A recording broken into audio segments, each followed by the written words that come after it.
There's a chart I saw recently that I can't get out of my head. A Harvard business professor and economist asked more than 5,000 Americans how they thought wealth was distributed in the United States.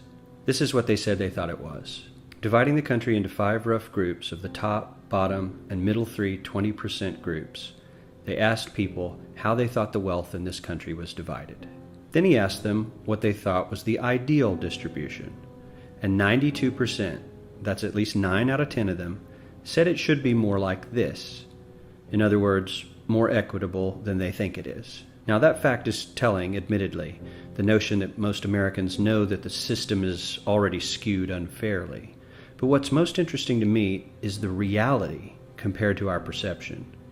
The ideal is as far removed from our perception of reality as the actual distribution is from what we think exists in this country. So ignore the ideal for a moment. Here's what we think it is again. And here is the actual distribution. Shockingly skewed. Not only do the bottom 20% and the next 20%, the bottom 40% of Americans barely have any of the wealth. I mean, it's hard to even see them on the chart. But the top 1% has more of the country's wealth than 9 out of 10 Americans believe the entire top 20% should have. Mind-blowing. But let's look at it another way, because I find this chart kind of difficult to wrap my head around. Instead, let's reduce the 311 million Americans to just a representative 100 people. Make it simple.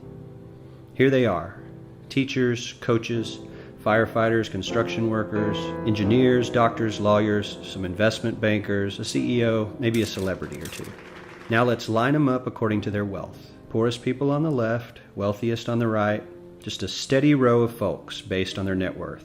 We'll color code them like we did before based on which 20% quintile they fall into. Now let's reduce the total wealth of the United States, which was roughly $54 trillion in 2009, to this symbolic pile of cash. And let's distribute it among our 100 Americans. Well, here's socialism, all the wealth of the country distributed equally. We all know that won't work. We need to encourage people to work and work hard to achieve that good old American dream and keep our country moving forward. So, here's that ideal we asked everyone about. Something like this curve. This isn't too bad. We've got some incentive, as the wealthiest folks are now about 10 to 20 times better off than the poorest Americans. But hey, even the poor folks aren't actually poor, since the poverty line has stayed almost entirely off the chart. We have a super healthy middle class with a smooth transition into wealth. And yes, Republicans and Democrats alike chose this curve. 9 out of 10 people, 92%, said this was a nice, ideal distribution of America's wealth. But let's move on. This is what people think America's wealth distribution actually looks like. Not as equitable, clearly, but for me, even this still looks pretty great.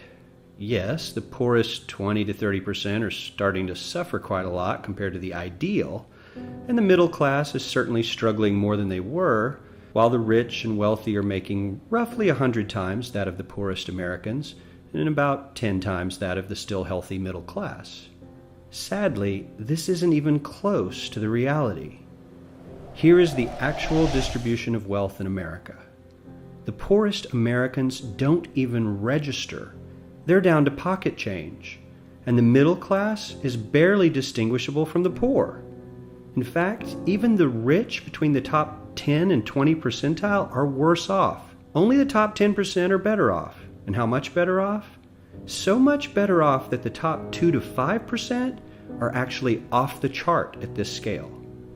And the top 1%, this guy, well, his stack of money stretches 10 times higher than we can show. Here's his stack of cash, restacked, all by itself. This is the top 1% we've been hearing so much about. So much green in his pockets that I have to give him a whole new column of his own, because he won't fit on my chart. 1% of America has 40% of all the nation's wealth. The bottom 80%, 8 out of every 10 people, or 80 out of these 100, only has 7% between them. And this has only gotten worse in the last 20 to 30 years. While the richest 1% take home almost a quarter of the national income today, in 1976 they took home only 9%, meaning their share of income has nearly tripled in the last 30 years. The top 1% own half the country's stocks, bonds, and mutual funds.